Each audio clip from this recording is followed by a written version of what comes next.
Facebook live ಹೋಗ್ತಿದಂತೆ.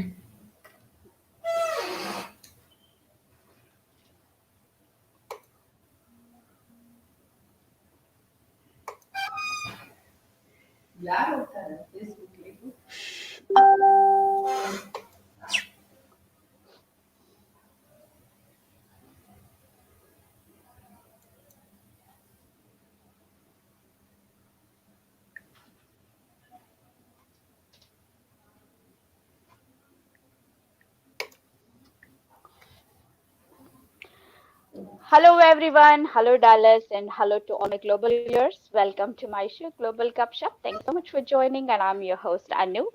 And today is going to be a very special show, as usual. And you can enjoy a variety of topics and discussions on a social, economical, political, and entertainment shows with the discussions on here, right here on Global Cup Shop. So today's also is going to be a very special show, just bringing just for you guys.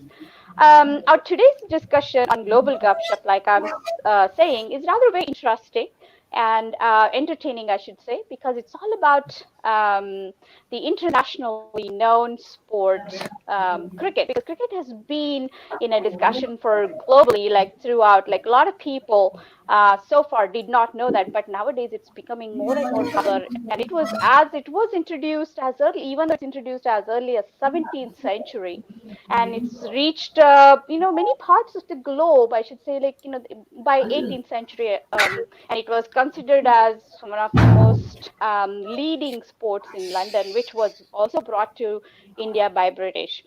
And especially, when it considered to a history of women's cricket, it goes all the way back to 1745. That's when it was the first one was played, and today I must say it's one of the most popular team sports played globally, and it's been liked, and also praise has been increasing day by day.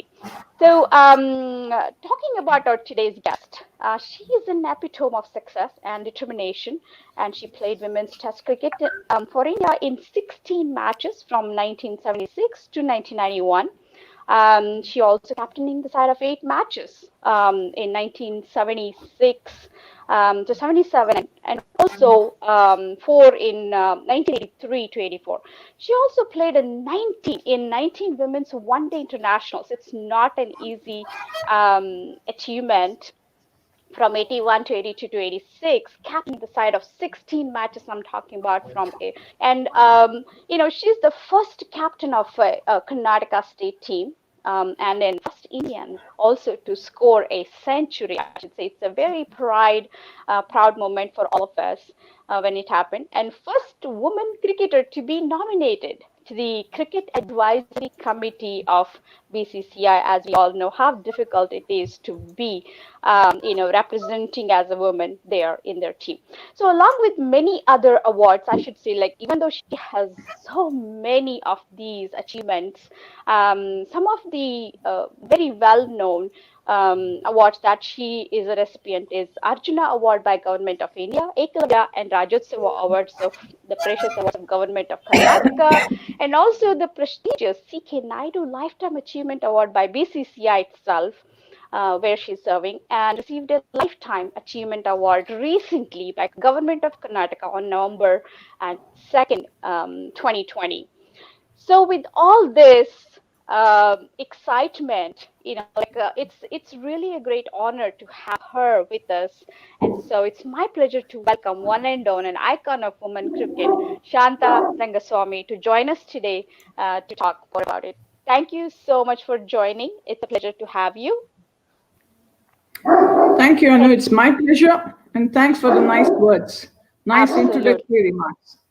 Absolutely. It is definitely not enough, I should say, because with your achievement, I mean it will take like all show to just to explain your achievements, because that's really an amazing honor to have you to talk about it. So I know we have a lot of audience, especially women are watching today, that are like so excitingly waiting to know a lot of stuff, a lot of things, a lot of questions about how your career was, and what exactly happened. So how about starting with a little bit like, how did you choose this cricket, like this specific sport as your career? Like, what made you choose this one?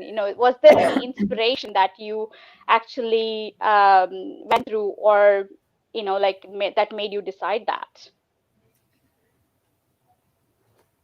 Actually, I grew up in a joint family, and we had a big compound. We had about 20 odd cousins were living in the same compound.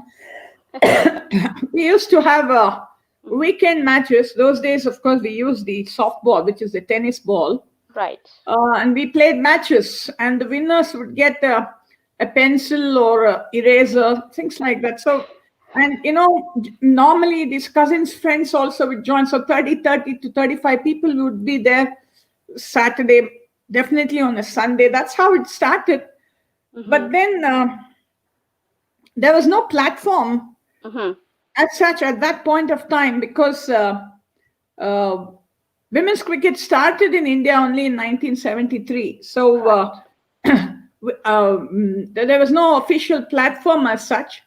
So I studied in a school where sports was encouraged well. I used to play ball badminton. I was a captain of the team, played various sports. I played ball badminton for the state for a few years. I was the first captain of the Indian Karnataka softball team. So from there, the transition to cricket was expected. So in fact, even before the official Women's Cricket Association of India started in 1973, even before that, our club, the Falcon Sports Club, based in South Bangalore, right, we used to practice in National High School grounds, which has produced a lot of cricketers for the country and the state.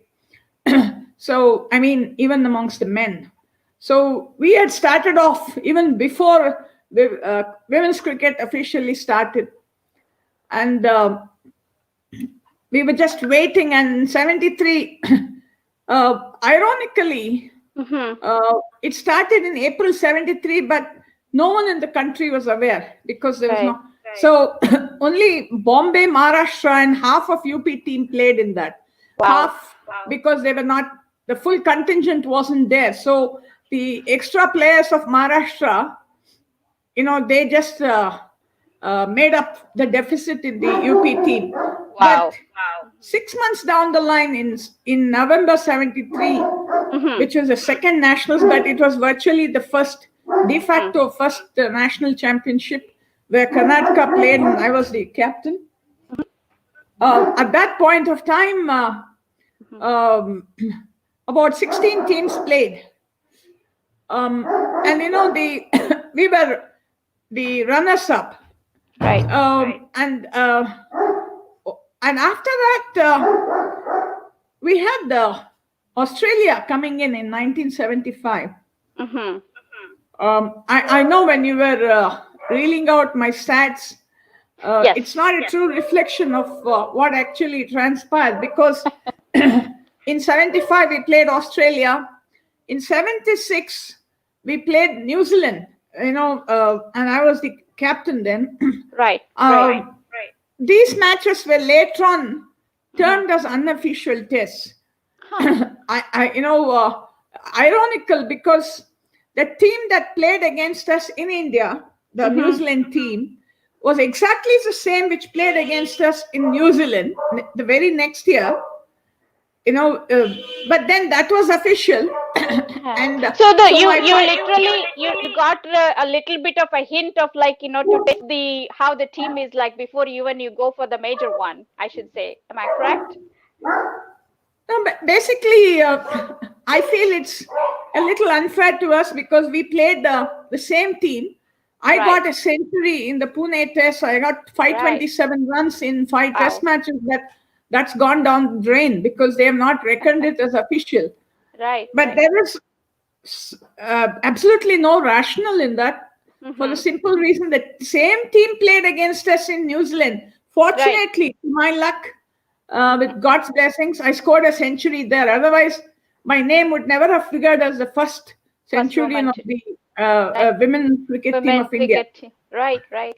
So But then, before we even continue, let me ask you one more. The lot of us are wondering, even though it was started in 1973, I know it was introduced in 1930s, but officially that the women that came to light, a lot of women started focusing on or be paying attention or thought that even we can do this one later part. So how was the society accepted this one as a woman playing a cricket? I know it is believed a lot more of a men's sport to begin with, and how were you supported by your family, like your parents?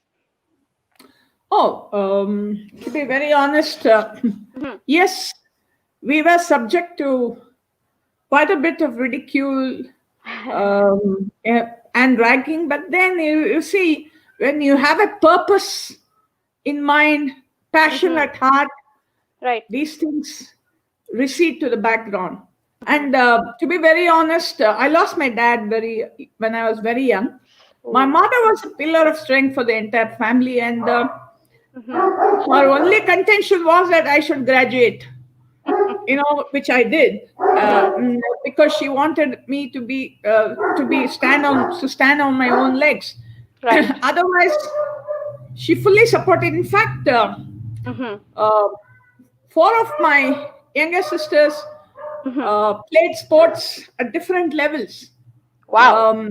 The one next to me, Padma, incidentally, it's her birthday. I know she may not be watching. She's in Arizona, so it's pretty early for her. But happy birthday, Padma, in case you watch this, or we send you the recorded version later. She played for South Zone. She was also picked for South Zone, but then her priorities were right. She concentrated on her studies. She did a PhD later. The next three sisters played badminton and softball. So they played for states and things like that. So perhaps one fact which I've not been mentioning of late is that my father used to play basketball. He was a national player, but my uncle was the captain of the Indian team. In the 1950s, he was the captain of the Indian basketball team. Wow, that's a very rare sport. Maybe our family was destined to do well in sports. But then, absolutely, my sisters then placed their priorities right, unlike me, because I didn't pursue my studies beyond my bachelor's degree. But they all did. They did in technical fields and things like that. I have no regrets, to be very honest. It definitely balanced out with your achievements, so I don't think so either. True. It's not the achievements, it's the satisfaction I have derived absolutely over a period of time, having served my state, my country, so, and also an outlet for my passion. So I'm glad I did what I did. Absolutely no regrets, but maybe I should have been born either 30 years before or 30 years later. 30 years before, I would have seen Mahatma Gandhi. 30 years later would mean playing now. Right. When it's the recognition is wider, and there's but then the sense of satisfaction of being a pioneer, one of the pioneers who laid a solid foundation for this game. Yes, I was going to say that. Yes, that overrides all other things. Absolutely, because the hard work that you have done to even lead the current players, as well as to giving the motivation and the absolute confidence in them that it can be achieved by us, and then as we go, that here is what I am actually giving it to you. So that is the most hardest work towards the foundation that you have done, that can be really appreciated by everyone who actually continued after you when it comes to winning the matches, or even strategies, or any of these things that you have given them by starting this as a first woman cricketer. So and also that another thing that comes to my mind while asking you this one is I know that a lot of parents, especially Indian parents, they do not believe. Like, I know you have come from a very open-minded, and also like all your sisters played, and also that coming from a sports family, probably it was not hard for you to, like say that, okay, I'm going to choose this one. But when it comes to many parents, they always say that that the other professions are much promising than choosing the sport. So it is very difficult to convince your parent that I want to be a sportswoman. So what do you have an advice for these parents? Like, do you think they should let them go and say like, okay, you can always choose a different career if you're not successful, but it's definitely must try, and I'm going to let you go. I couldn't hear the question fully. Okay. Let me. You want me to repeat? Okay, let me repeat the question. So let me observe that many parents do not have the confidence or the they're supportive of their especially girls choosing a sports as their career. So what do you I say don't about think, that? Anu, that scenario may have been there when we started playing. Even then, at that point of time, also, it wasn't that much because quite a few parents were very supportive.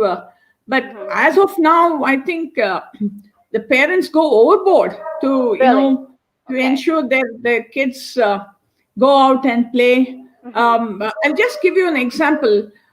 When we have under 16 trials for the girls here in Bangalore, 500, 400 to 500 girls come to, Wow, it's overwhelming. exhibit, showcase their skills. And that would even that will make the count 1,500 because the parents come along with them. So, in fact, when I was the chairperson of the Karnataka selection committee, I would ensure that they are all confined to one corner because their kids are more conscious of the presence of the parents. Right. Their concentration is lesser on what to play, and these parents would come, they'll just shoot videos and say, pressure my builds girl up. played only 10 balls, others played 7, others played 70, things like that. So Right. Because we can spot talent even if they play just 2 or 3 balls. It's easier because we have to do the elimination process. But now, the point I was trying to make is now, I'll give you an example of Bangalore itself, where there are quite a few cricket academies training cricketers. Every academy here has a lot of girls. Some of them bank entirely on women's cricket to mobilize their resources because the response when they call for camps is more amongst the women. In the sense, confined to some areas. But I think the point you raised may have been pretty valuable. Still might have existed to some extent, but it's being It might have really been valid about 3 to 4 decades back, but not anymore because that's parents, very good to hear that. the outlook has changed a lot, and they want their kids to play. And it's not at the expense of studies. They do ensure that they study also, but I can tell you it is the way the response is at present all over the country. In another 5 years' time, women's cricket would have a very solid base. Right now, even IPL matches, we don't have franchise-based IPL matches. We just pick 3 teams and 4 teams. This time only 3 because of the pandemic. We make them play amongst themselves, but it's not far away when the franchise-based Indian Premier League will also start for women. Maybe a couple of years down the line, they're waiting for the base to broaden. We need a broad base of Indian women cricketers so that Indian Premier League primarily should have more Indian cricketers. And I think stage we'll reach sooner rather than later. Are we still playing this year as well, even though the COVID is, kind of like being the obstacle? Oh, that's the reason why the Indian Premier League, even for the men, was held in the Middle East in a bio bubble state. They ensured that no one came out of that bubble. As of now, no restrictions. It's regional based. Now, Karnataka has started men's cricket tournament.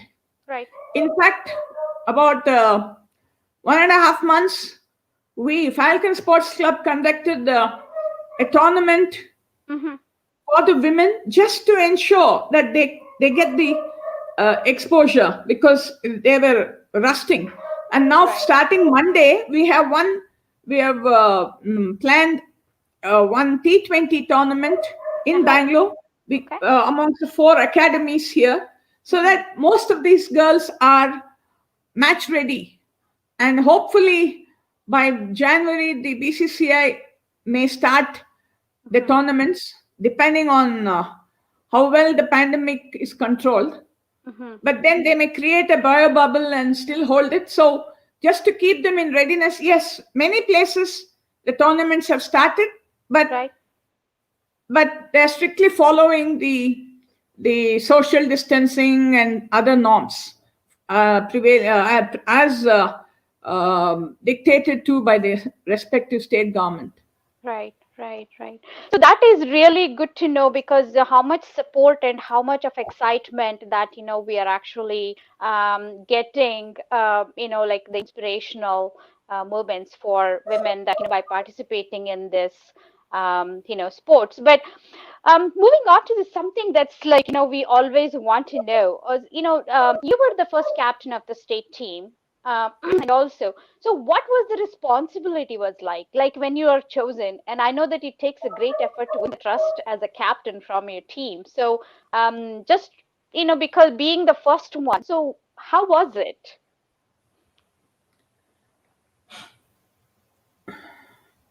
I think when the state team was formed and we went to play, we were just enjoying it. So we actually did not think of the responsibilities that were on our shoulders. Right. But then that dawned on us when we played for the country, which it just 2 years down the line in 75 started, because we realized if we did not perform, the game would have had a premature death. Wow. What has happened, in some of the women's games that started in India during those days, the mid-70s, just dwindled away because they could not do that well at the international level as the Indian women's cricket team did. Because we did well at the international scene, we ensured that a solid foundation was laid for the game. And even today, when people ask me what was the biggest achievement you have made, or what is it that you have achieved, I still say our achievement is that we ensured the longevity of this game by laying a solid foundation, despite various odds that we had to face. Wow. And today, all of us, all the pioneers, it's not a solo effort, all of us. I mean, when I mention pioneers, I would say 30, 40 cricketers who played with me for the Indian team in the initial phases. The solid foundation we laid, that is where BCCI is now building the superstructure. Wow. And nothing can erase our memories or the joy that we have had in ensuring the longevity of the game. Okay, right. Oh, absolutely. I agree with you, because it's definitely like going back and watching, some of those clips. That's really very inspirational. So, especially when you mentioned BCCI, so the best win of the test match was against West Indies. in 76, and also the first Indian to score, like what we talked about against New Zealand, the century. So, what kind of a I know that it has improved now, but at that time, so that I'm very sure that it should be very self-disciplinary. What kind of a endurance was needed physically as well as emotionally, that as a woman, that you have to like overcome a lot of hurdles. So how was it that you actually done that efficiently? I think it dawned on all of us that we were not just playing the game for the country, but we are playing it to ensure that it doesn't die a premature death. Because Wow. some of the other women's games did come, but they just withered away. Whereas we see our job was to ensure that we did well. And once we were able to hold our own against the visiting teams, foreign teams, people accepted it. Right. Let me tell you, those days we had ticketed games. Wow. People bought tickets to come and watch us play. We had practically a full stadium in Bangalore, a full stadium in Patna when we won that test that you were mentioning against West Indies. Right. About 40,000 people were there. We had at Eden Gardens, that could accommodate about 70, 80. Then it was almost three-fourths, almost close to that. So, and these people bought tickets and came. Today, perhaps because of the live telecast around the world, we don't get people to come and watch cricket. Right. Unless it's now T20 and one day they still attract people. The test matches, still we don't get many. That's the reason ICC itself, or perhaps the respective say, Australia started it. Now India also had a pink ball test. Like it starts in the afternoon and goes till the night. We had it recently, that's last December in Calcutta. And we could bring back the crowds to the stadium. Right. So, we'll have to now think, I think the cricket administrators will have to think of ways of bringing back people to the cricket grounds. And I'm sure, given the love people have for cricket in India, it just needs a few innovations to see that the crowds keep coming back to the stadium. Right. Yes. Nothing like yes, it's definitely a different pleasure just sitting in the crowd and then, cheering and watching the live, the sport that is taking place is definitely something different experience, I should say, because we miss that one here a lot, especially, like during those, because we only get to watch through the video, like what you said. Virtual is our best option, that we can say. So like after winning so much of those, like especially when you played with the international teams, so what was your strength that you can say, like, okay, confidently, like, okay, this is what brings me the win? And what scared you the most? Like, were you afraid of anything at all, like when it comes to, like, before you go, nervousness, any of those things that you would like to share? Oh, I had a 21-year career, a career span of 21 years. Let me tell you, from the first match till my last match, every time I couldn't resist watching every ball being bowled, though I was padded up and sitting in the pavilion. Wow. And if someone says they never had butterflies in the tummy before going out to bat, I think they're lying. Because I can tell you, I had it every time. But then the minute we go onto the field, we take the guard and settle down to bat. That fear, everything dissipates because you have a task on hand. Right. And you need to concentrate. The levels of concentration that any game requires, especially cricket, especially batting, would ensure that no other thoughts come into your mind. Today, every team has a sports psychologist, who try to reason out, why people are not playing as well as they're capable of. The fear of failure and all was there. I'm sure it was there in our times also. Maybe, we had other concerns. We needed to ensure that this game stayed afloat. And in that process, I think our own success did not matter as much to us those days as it does now, because ours was a cause. We played for a cause. And I think today that shift is bound to happen today. A lot of the good players fail because despite being very good players, capable, but that fear of failure haunts many players at all levels. And I think today every team is equipped with a physical therapist, a trained physical fitness trainer, a coach, a sports psychologist. You name it, they have it. Yes. And so it's a good transition from where we were to where things are now.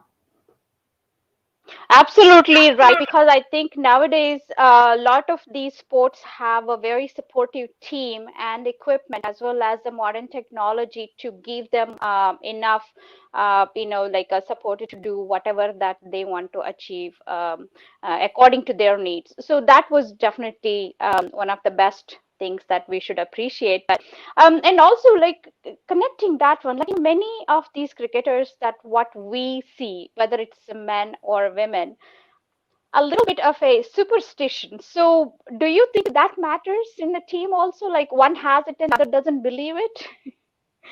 Oh yeah, I mean, you have all types of people in a team. So yes, yeah. Let me tell you, however great a cricketer is, what they have imbibed since their childhood days, it continues. They were like leg guards. Right. If you've started using first tying your left one and then the right one, it goes on till the last match that you play. Wow. It works. But then all this can only, satisfy yourself. But then how good you do, how good you are, and how well you exhibit your talent, ultimately, those matters more than all this. Yes, but superstition, I've seen many test players, some of them keep a particular colored handkerchief in the yes, superstitions. I think it's imbibed in you since childhood. So it depends on how strongly you believe and just upbringing and things like that. So if you have believed it at a tender age when you started playing, you tend to continue. So wow, that's wonderful to know, because whatever that takes them to the the success, I guess that should be okay. So being a captain, it takes a lot more different type of ability to make a decision, especially when it comes to critical moments. So how hard was it? Like, that skill is absolutely essential. And so did you face any of those critical moments that you have to say, like, okay, this is the only choice I have, that I have to do it? I think my initiation into the game itself was a trial by fire, in the sense, when in 1975 the Australian team came, the powers that be thought that local girls should be given captaincy. So a 16-year-old girl in Pune was given captaincy because the test was being played there. And the Calcutta test, the local player led. Only Delhi, because there was no local player, someone else from Tamil Nadu. It depended on the selectors also. So after the first test, when I hardly got to bowl and did not bat in the second innings, things like that, my position was at stake in the second test, and one of the selectors hinted that to me. So as I went out to bat, I just told my teammates, it's a do or die match for me. I went on to score 92. I top scored in the second innings. Right. Well, and I virtually, from a losing position, we almost won that game because I got 5 wickets bowling non-stop in the second innings. So I think I went through, as I said, a trial by fire. So I think I got used to that, the tension and things like that. I enjoyed captaincy, to be very honest, because absolutely. Not for the glamour or the power. It's because it gave us that sense of additional responsibility. And I think every time I went out, all I thought of was, how should I steer my team to safety? How should I get a victory for my team? So I think the concern for the team overrode personal ambitions. So in that way, I think captaincy helped me a lot. Wow. That's an excellent advice also for, like, because the upcoming young captains, probably then definitely it's a great advice and also a feedback, I should say.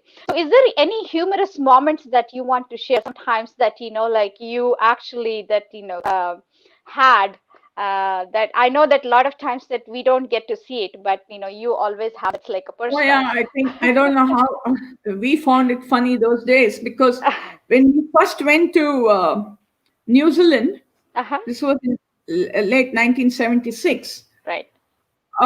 Except for the test match where we were in a hotel.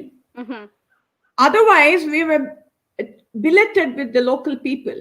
So 2 of us would stay in one family. I stayed with an Indian family, 2 of us, 2 others with some New Zealanders family, things like that. So the first day from the airport, when we went there, it was around 8:30, 8:30 in the night. And all of us, we were asked, would you want some tea?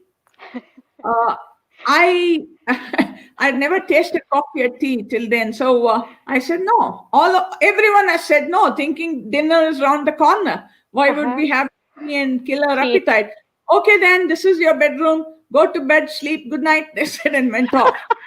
The next day, the manager went and asked the organizers. They said, no, we were all of them were offered tea. They said, no, we wanted food, not tea. So that's when we learned that tea in New Zealand is actually supper. So next place when we went, they said, you want tea? Everyone said, yes, please. They didn't want to go to bed. We don't want to starve. We definitely want a tea. Yeah, that's true. So yeah, that definitely is a precious moment. That yes. Well, one more. In Guyana, we were playing, and we had a very successful tour. So every time we hit a 4 or something, those Indians who've been settled there for maybe centuries would come running in, put some dollars into our trousers and go. So people, anyway, we were winning. Why should we send a good batsman? We thought we'll say. Then people said, no, I want to go. And all because of the dollars that were being stuffed into your pocket. So I just offhand, I recollect only these 2. Oh, yes, definitely. That's definitely funny. So, well, thank you so much for sharing. That's something that we enjoy listening through apart from the hard work. Like you served as a chairwoman for BCCI, Women's Selection Committee as well. So do you think there is any improvement or changes that are needed as we, go as a women's cricket team, that in your suggestion? Always, change is a constant thing. There are a lot of changes, but then I think especially when it comes to selection, the one that I'm talking about. No, I think, you see, now the panel keeps changing every now and then. So they all have different ideas, but ultimately, the one factor which perhaps is uppermost in everyone's mind is that the country should do well, and therefore best team should be picked. So I think every selector worth her salt would definitely do her best to pick a side which would do justice to uphold the image of the country. I think basically, other than that, nothing.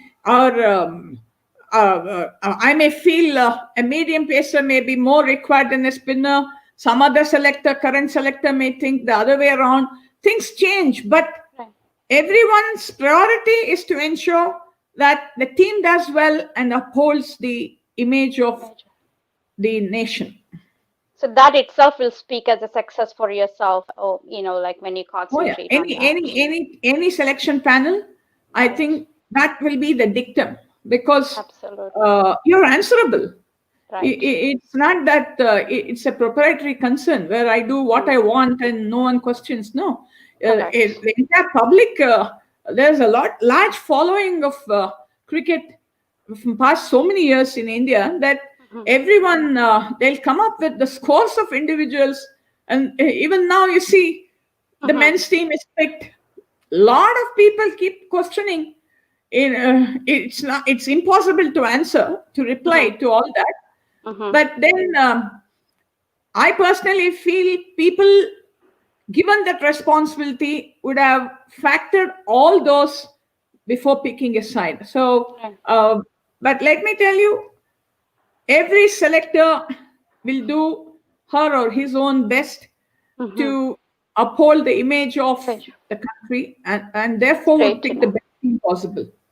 That's really great to know. So, and I also heard that you have experienced a live TV and the radio commentator. So how was that? Like, how quickly? Because I know that you're used to like someone else comment, making the comments on when you're playing. So how was it, switching the shoes, like, in their role?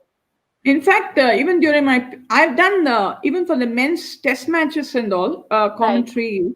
So perhaps you see what you would need is reasonable command over the language and knowledge of the game, because you need to sometimes pass critical comments also. So you need knowledge of the game. So if you have these two factors in you, I think anyone can do that job. So it's not necessarily cricketers. Harsha Bogle is not a cricketer, but he's one of the brilliant commentators, today. But then if you are a cricketer and if you speak well, nothing like it. Take Sunil Gavaskar for that matter. He's perhaps one of the best commentators I've ever heard or seen, because he's very knowledgeable, speaks well, writes well. So he has all ingredients that makes a good commentator. That's wonderful to know. I know that you have met many, like these legendary cricket, men and women. So what goes on, like, during the conversation? That is it all about cricket, or something that you also want to share your experiences? How does it go? Because it's always the curiosity that we all have. That In fact, Sunil Gavaskar and I received the Arjuna Award on the same day from the hands of the then President, Dr.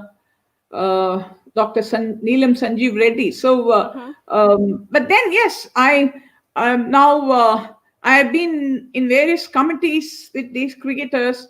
Kapil, Anshuman Gaikwad and myself, we were in the Cricket Advisory Committee of the Board of Control for Cricket in India. We picked the men's head coach and the women's team head coach. So obviously there'll be discussions, cricketing or otherwise, but then once they accept you, and basically there's good vibes around. One cricketer to another, there's mutual respect. So I think when the understanding is based on mutual respect, it should be good. Good. Right. That's really good to know because, and I also wanted to ask one more interesting question is now that, like you have been in this for a decade, like a couple of decades, and also that, now that you're retired, do you feel that you actually need that? I think we have guests that are joining with us today to My wish sisters, you. I saw my sisters there, yeah. Harini and Well, Chudam from Hi, Bangalore, Shanta. Harini from Dallas, yeah. so this is a little surprise for you that I know that Harini asked me, and I think like you have a pleasure to have just like a good conversation. So in Harini and Chuda, and I think I had requested other ones also that I think they should be joining us pretty soon too. So like you all can wish your sister happy birthday together on this occasion. Oh, yeah.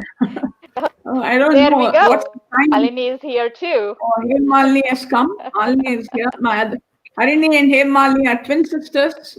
One in Dallas, Wow. other in Morgan Hill near San Jose. Wow. Chuda and I are based in Bangalore. Mm. Awesome. Awesome. That is from the different room, I'm assuming, from joining. Sorry, I couldn't hear you. What was that? No, I said joining from the different rooms, I believe, from the same Oh, different house. houses, different locations. Yes, okay. So that is great. Let's continue the conversation that so how do you spend your time after retirement? Like what is that keeps you busy? I think the birthday baby has come. Yes. Hi, Padma. Happy birthday.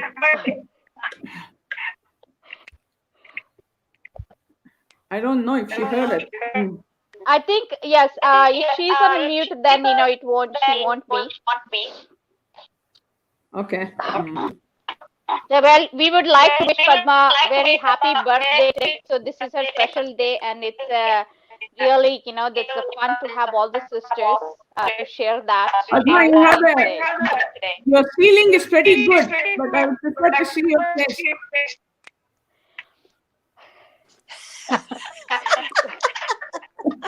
So do you have anything to ask your sister? So you please go ahead.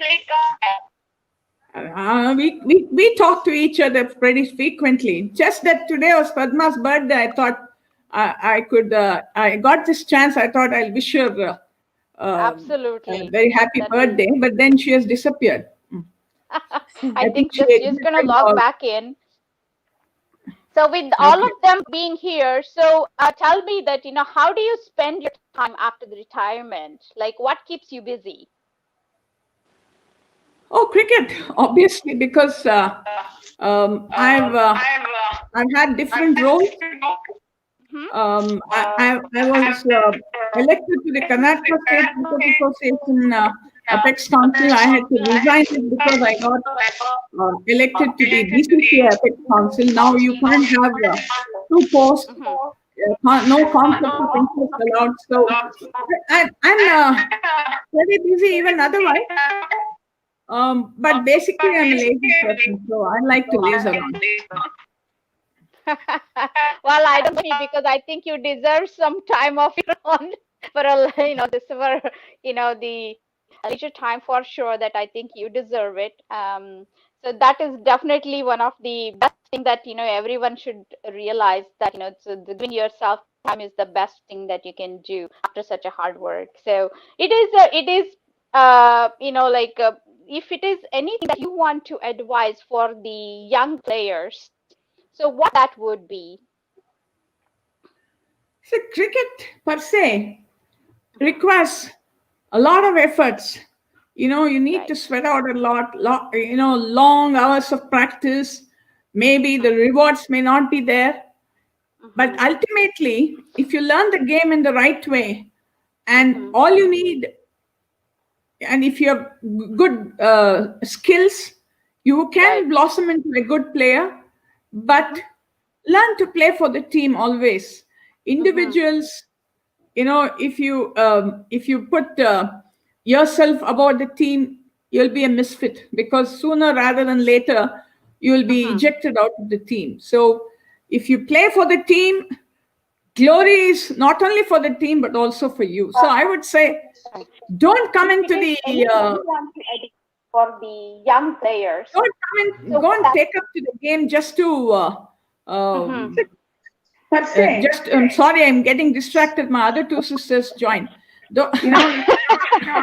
don't blame you because it's a very long hours of rewards may not be enjoying the there. experience. I think if everyone can please mute your microphone, that will be appreciated. Please do go ahead and mute your microphones, except Shanta, so that way, we can hear her clearly. So one of our audience also, like, Meena, the Bharadwaj, she's really a big fan of you, and also with that, like, they have played cricket right here in Dallas, and she's curious, like, whether you even watch IPL now. So I'm sure that you do, because that was one of the reasons that we couldn't make it. I watch cricket games anywhere, at any time. In fact, as part of the BCCI Apex Council member, I was supposed to be in the UAE for the last 10 days to watch the women's matches and the finals. But my sister here, Nagu and Chuda, both of them said nothing doing. So I had to regret. I'll send them the bill, what I missed out by not going. Of course. Those two will be. That's always a pleasure to have that kind of a right. I watch a lot of games.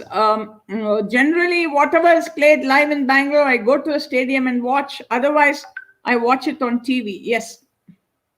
That is definitely something that, we all should enjoy, I believe, because, here, especially abroad, that, like in any of these occasions, that unless we have the only opportunity to watch over the just virtually the TV media, otherwise we have no say at all, unless we travel there and just physically present ourselves, just be there. So thank you so much for joining. You want to say something to your sisters or about? Because I know you have blessed with such an awesome, big team here supporting. So I would like to hear. You want them to speak or want me to speak to them? Well, you can say something. Definitely, I would love to hear from them as well, especially Padma. Just, want to Hi, Padma. happy birthday. Happy birthday to you from all of us. You can unmute and say thank you, Padma. I didn't hear. Happy birthday from all of us here. Oh, happy birthday. Thank you. Thank you. He just turned 18 today. So, yes, going younger. Yes, definitely. Definitely. So. I just wanted to say there's a lot of echo. If you do it from your computer, there'll be less echo. So there's an option there in the computer to mute the echo. So I don't have the link. I tried to forward it from my WhatsApp to my computer to my email address. Definitely, I would love to hear from them as well. I think we are actually losing. So happy birthday to you from all of us. Happy birthday. You can unmute and say thank you, Padma. I didn't hear. Happy Thank birthday. you. It was very, I couldn't hear what was said, but. Oh, happy birthday. Thank you. Thank you. Just turned 18 today. So, it's definitely better having you all with us, and especially Shanta, Rangaswamy. I just wanted to say there's a lot of echo. If you do it from your computer, there'll be less echo. So there's an option there in the computer. Echo. As well as so I don't have the link. I tried to forward it from my WhatsApp to the global computer to my email address. For joining and look forward to more of the incoming years. And thanks so much for all my viewers for joining and supporting.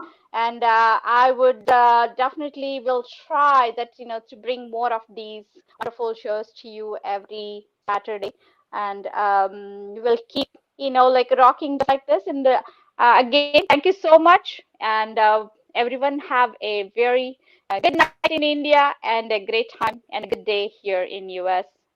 So thank you so much. Thank you, Anu, for having me over, and more so for bringing all my sisters on the screen. So that was a very pleasant surprise. Thank you very much for that. Absolutely. You're very welcome. Thank you so much. Thank you. Bye-bye. Bye-bye.